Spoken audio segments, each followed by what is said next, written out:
بسم اللہ الرحمن الرحیم۔ دوستو، اگر کوئی انسان گاؤں میں رہتا ہے اس کی ترقی کا سائز کم ہوتا ہے، اور جو شخص شہر میں رہتا ہے وہ زیادہ ترقی کرتا ہے۔ دوستو، آپ نے اکثر دیکھا ہوگا کہ اگر کوئی شخص گاؤں کو چھوڑ کر ایک شہر میں جاتا ہے، شہر میں جا کر وہ ترقی کرنے لگتا ہے، اور اگر وہ شہر کو چھوڑ کر، چھوٹے شہر کو چھوڑ کر کسی بڑے شہر میں جاتا ہے وہ مزید ترقی کرنے لگتا ہے۔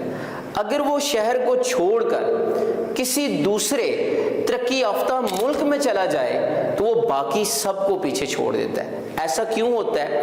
دوستو، جاپان کے اندر ایک مچھلی پائی جاتی ہے جس کا نام ہے کوئے۔ یہ سائز میں چھوٹی ہوتی ہے، اس کو ایک ایکویریم میں رکھا جاتا ہے، بچے اس کے ساتھ کھیلتے ہیں۔ سائنسدانوں نے اس کے اوپر ایک دلچسپ تجربہ کیا۔ انہوں نے کیا کیا کہ جو مچھلی تھی اس کو چھوٹے ایکویریم سے نکال کر اس کو ایک بڑے ایکویریم میں ڈال دیا۔ کچھ ٹائم کے بعد دیکھا اس مچھلی کا سائز بڑھ گیا۔ انہوں نے اس مچھلی کو اس بڑے ایکویریم سے نکال کر اس کو ایک سوئمنگ پول میں ڈال دیا۔ اس مچھلی کا سائز بڑھنا شروع ہو گیا۔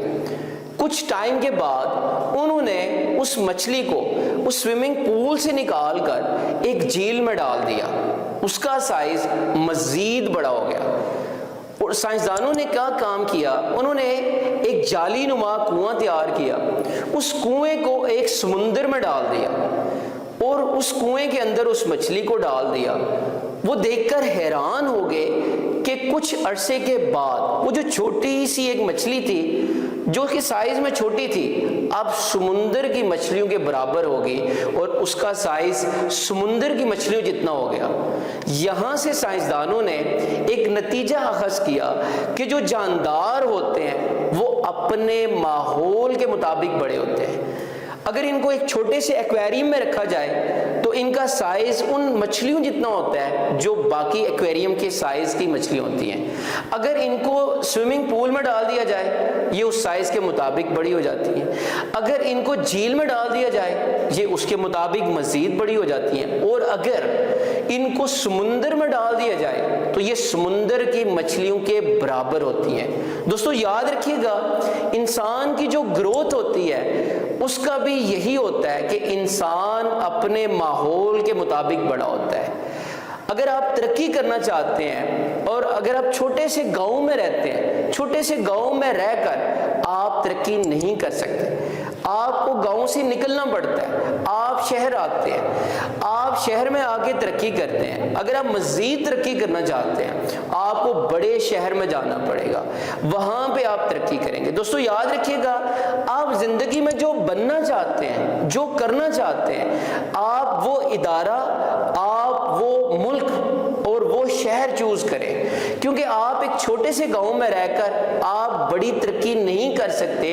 اس کی وجہ ہے، اور اس کی وجہ کیا ہے کہ ایک چھوٹے سے گاؤں میں وسائل کی کمی ہوتی ہے، وہاں پہ ترقی کرنے کے چانسز کم ہیں، آپ کو موو کرنا پڑتا ہے۔ اسی طرح اگر آپ بہت زیادہ ذہین ہیں، آپ ٹیلنٹڈ ہیں، آپ کے اندر پوٹینشل ہے، لیکن ایک چھوٹے سے ادارے کے اندر رہ کر آپ بہت بڑا کام نہیں کر سکتے۔ اس کی وجہ یہ ہے کہ اس چھوٹے ادارے کے اندر وہ کیپیسٹی نہیں ہے کہ آپ کو بڑا بنا سکے۔ دوستو، یاد رکھیے گا، کوہ نور ہیرا جب تک وہ خانہ بدوشوں کے پاس تھا وہ گدھے کے گلے میں لٹکایا جاتا تھا، اور یہی کوہ نور ہیرا جب بادشاہوں کے پاس گیا تو وہ یہ بادشاہ کے سر کا تاج بن گیا۔ کوہ نور ہیرا یہ پہلے بھی ہیرا تھا، یہ بعد میں بھی ہیرا رہا، اور آج بھی ہیرا ہے۔ جب یہ خانہ بدوشوں کے پاس تھا اس کا جو مقام تھا وہ گدھے کا گلا تھا، اور یہی ہیرا جب یہ بادشاہوں کے پاس پہنچا تو یہ بادشاہ کے سر کا تاج بن گیا۔ دوستو، یاد رکھیے گا، اگر آپ اپنا مقدر بدلنا چاہتے ہیں، آپ اپنا نصیب بدلنا چاہتے ہیں، آپ اپنا مقام بدل دیں۔ جب آپ اپنا مقام بدلتے ہیں آپ کا نصیب بدل جاتا ہے۔ آپ یہ دیکھیں، آپ چھوٹی ایکویریم والی مچھلی نہ بنیں، آپ سمندر کی مچھلی بنیں، آپ سمندر میں جائیں۔ آپ یہ دیکھیں جہاں پہ آپ سٹک ہو جاتے ہیں، جہاں پہ آپ کی ترقی رک جاتی ہے، آپ وہاں سے موو آؤٹ کر جائیں۔ آپ زندگی میں زیادہ ترقی کر سکتے ہیں جب آپ ایک جگہ کو چھوڑ کر کسی دوسری جگہ میں چلے جاتے ہیں۔